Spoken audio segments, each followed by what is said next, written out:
the station that's on your side. This is News 12 at 6 o'clock. From removing encampments to finding resources, coming up on News 12 at 6 o'clock, new details on the push to help our growing homeless population. In the last 2 hours, the Burke County Sheriff Alfonso Williams is requesting an urgent meeting with the county commission. Comes less than 24 hours after commissioners sent a letter to Williams saying his department will run out of money in August.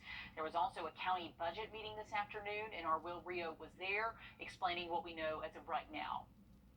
While the Burke County Sheriff's Office situation was not on the agenda for tonight's meeting, we showed up to see if commissioners would give us an update on where this situation stands. We've heard from county leaders that sometime in mid to late August is when we should expect to see the Burke County Sheriff's Office to run out of money. The county manager's office says this issue is primarily coming from salaries and overtime. We're hearing that the next proposed budget for the Sheriff's Office is going to be around $8.2 million, which will compensate for cost of living. According to a letter from the Board of Commissioners, the sheriff has gone over budget in previous years.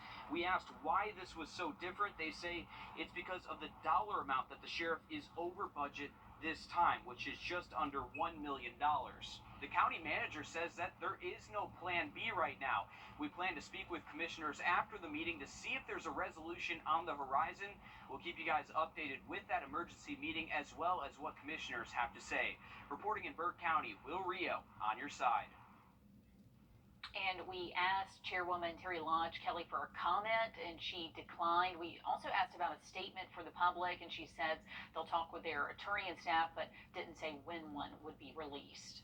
Taking a look now at downtown Augusta over the canal there, and it is a scorching hot day, Riley, and we're also some higher storm chances in just about 10 minutes. Okay, thanks, Riley. Trash is starting to pop up around Augusta. You might have noticed it. Several trails of waste are helping the Richmond County Marshal's Office track and disassemble nearby homeless encampments and direct them to resources to help. Cleanup efforts are underway, as Craig Allison explains, but the issue recently piled up at a local church. An open forest clearing at first sight to a railroad track, but previously home to tens of thousands of pounds of clothing and other items belonging to the homeless. This is just one of the spots off of Elkton Court that the Richmond County Marshal's Office has cleaned up recently to address homelessness here in the community. We are not a homeless shelter. We are not a mental health facility.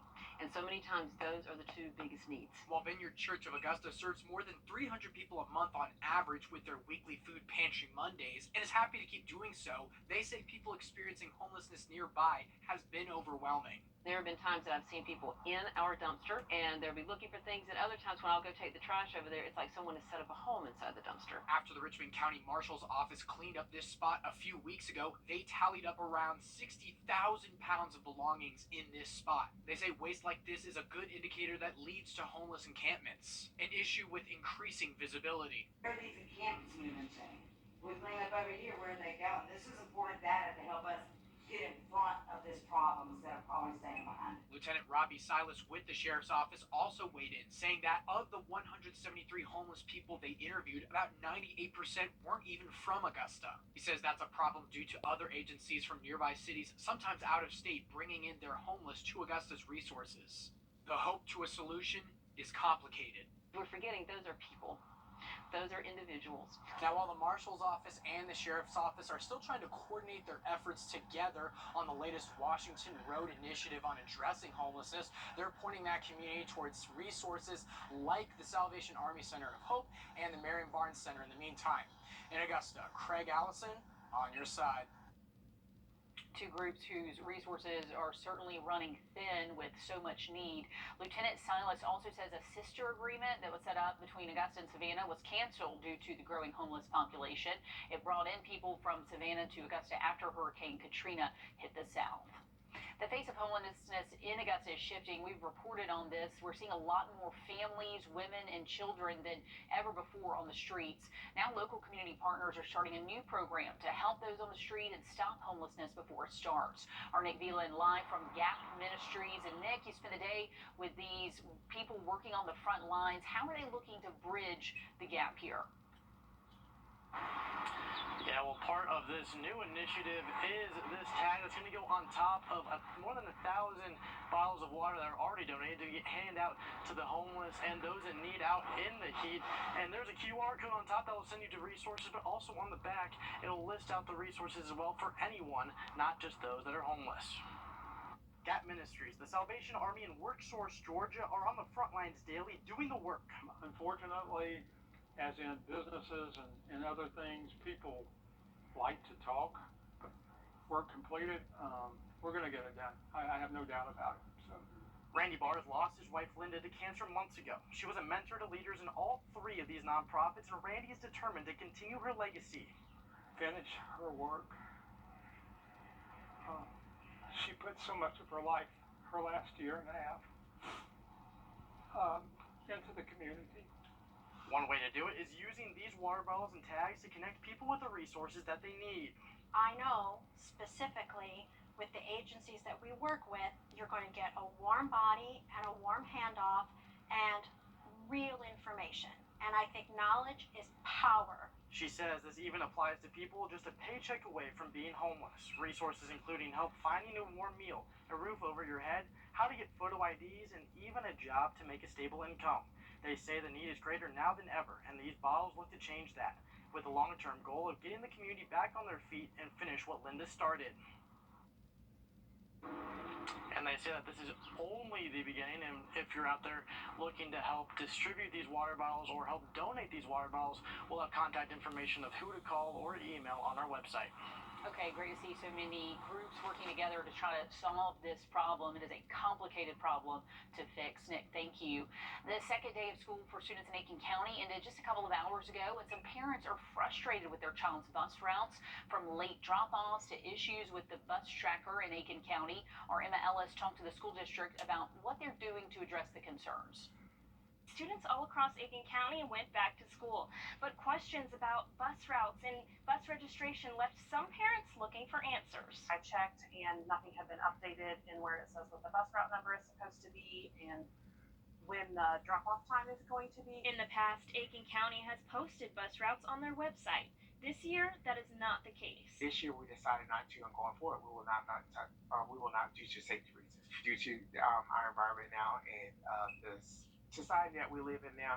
You can pretty much track any one of our buses by just looking at the route on the website and just following it. This is not the only issue that parents face. Got a call the day before school started saying, hey, by the way, your bus is going to be 2 hours late picking the kids up and 2 hours late bringing them in. Because of a bus driver shortage, the district acknowledges some students are getting to school and getting dropped back off at home late. We're double and tripling up on routes. I'm actually driving myself, so all hands on deck. As a parent, Ogden is frustrated with this situation. I was frustrated, but more just frustrated that they're having such a huge shortage of drivers that they're having to double route these kids, and these kids are missing out on instructional time. Roland says if you need to find your child's bus route, you can contact the transportation office. They will also be updating bus routes in students' Power School accounts. Aiken County Public Schools Transportation requests that if you have the ability to drop your child off at school, please do so. In Aiken County, Emma Ellis on your side. One of the parents we spoke to says her issue is mostly fixed, but Roland says they're actively trying to hire more bus drivers like so many of our counties. They've upped the pay to $17.82 an hour. It's up about $1. So if you're interested, we'll put the link on how to apply at wrdw.com. The Barnwell 12U All-Stars getting ready for their trip to Louisiana for the Dixie Softball World Series. Dan takes us to their last practice next in sports. And temperatures only getting hotter for the rest of the week. Heat index above 100 the next several afternoons. Take a look at those numbers and also our rain chances just after the break. And it looks like temps will stay a little bit above normal even in the next week. On your sideline, sports brought to you by the Hawk Law Group. For most kids, competing in the Dixie Softball World Series is a once-in-a-lifetime experience. But for this team from Barnwell, most of their players are going back for the second year in a row.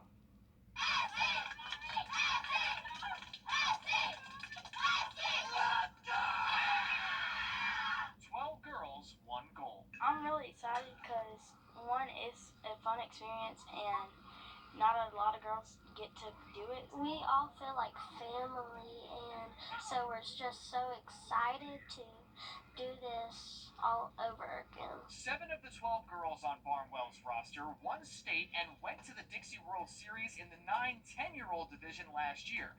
Finishing as the national runner-ups is motivating them even more to get the job done this year. When we're on the field, we're cocky and confident, so we stay that mode up all year. Whether it's at home or on the field, we just try our hardest and do our best. I tell them every time, if they get the bat on the ball, there's not a team here that can touch them. And I firmly believe it. Having the chance to represent the state of South Carolina is an honor. It also gives this team the chance to wear some cool new uniforms. I like these better than last year's because the pants design and the shirts and everything. They're pretty cool, but they're really baggy. And all of us have really big pants. Sometimes youth sports can be more serious than they're meant to be, but no matter the stakes, these girls from Barnwell just want to have fun. We were down in the state tournament, and I said, look, let's have fun. Whatever happens, happens, but if we go out there, have fun, and play the game we love, and do what we know to do and what we practice, it will work out. Barnwell is sending their All-Stars off with a celebration at the town circle tomorrow night at 6 o'clock. And next year, one of the Dixie Softball Championships will be held a little bit closer to home in Orangeburg. Looking forward to welcoming all those players closer to home. Voters in Aiken are about to choose their next mayor. Coming up next on News 12 at 6 o'clock, we sit down with the incumbent and two candidates looking to take office. $300,000. Call 762 all night. The race is underway to see who will be the next mayor of Aiken. Current Mayor Rick Osmond is running for a third term after holding the position since 2015. Two other candidates, Teddy Milner and Catherine Wade, are looking to unseat him. Our Taylor Martin talked to all three candidates about their goals if they take office. With history comes responsibility. Reaching out, listening to citizens, and actually hearing, actively listening is so crucial. As voters gear up to cast their votes, Teddy Milner, Rick Osmond, and Catherine Wade are all fine-tuning their plans for the next 4 years. Keep it a wonderful, unique, small town. I would look forward to seeing what we could do on the north, west, and the east side of our city. I think we need to grow all sides. We're dealing and trying to solve some long-term traffic issues that we've had in the city of Aiken. Hot topics like traffic, growth, and restoration are on the table, especially for historic buildings like Hotel Aiken, which all three candidates say they have a plan for. Restore and make it a wonderful building of some kind. If we have to tear it down, then we build something back that looks like that. Get something in there that will be an anchor for the city of Aiken in a way of really bringing us up, not an anchor that brings us down. If there was ever a time for your voice to be heard, it's now. Please go out and vote. Let's be bold and courageous and see what we can do with Aiken. We're just excited about the future. And early voting is happening right now. You can vote until August 4th from 9 to 5. The primary election is August 8th. All the candidates in this race are Republicans, so even if you're a Democrat, you can vote in this election as long as you live in Aiken. Now that schools are getting ready to welcome students back, and some are back, law enforcement is reminding you to be alert and ready to stop for school buses and at crossing zones. In Georgia, from 2000 to 2021 to 2021, 53 people died in crashes caused by a driver illegally passing a school bus. 25 of those deaths were kids 18 or younger. And a reminder for drivers, Georgia law did change this year. For divided highways, a physical barrier needs to be in the road. If it's not, you do have to stop, even if a bus is on the other side. A new program making it easier for students to read more in their spare time. Every student in the Richmond County school system now has a library card. Our Audrey Dickerber has details on how this program could help lower-income families. Libraries are free, and so are most of their resources, but that doesn't mean it's easily accessible for everyone. Library cards are free.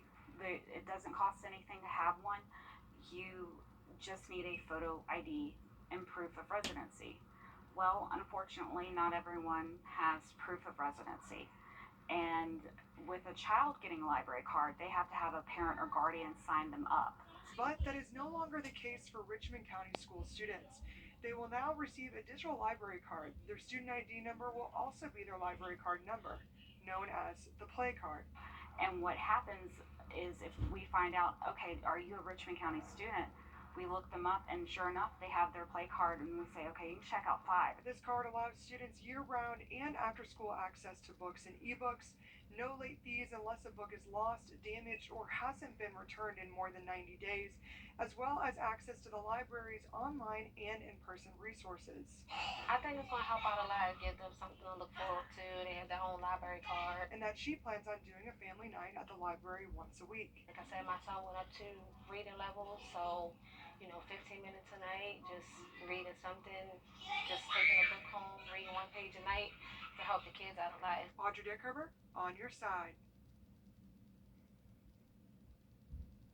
Program. And just a reminder, this isn't a physical card. Your child just needs to know their student ID number, and they're already signed up.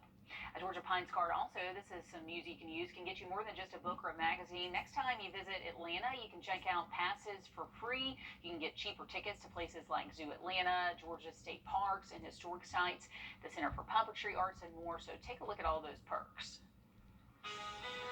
Hot temperatures are in the forecast for the rest of the week, and even into next week, we'll likely see our highs a couple degrees above average. Now look at that 7-day forecast just after the break. You're watching News 12 on your side. This is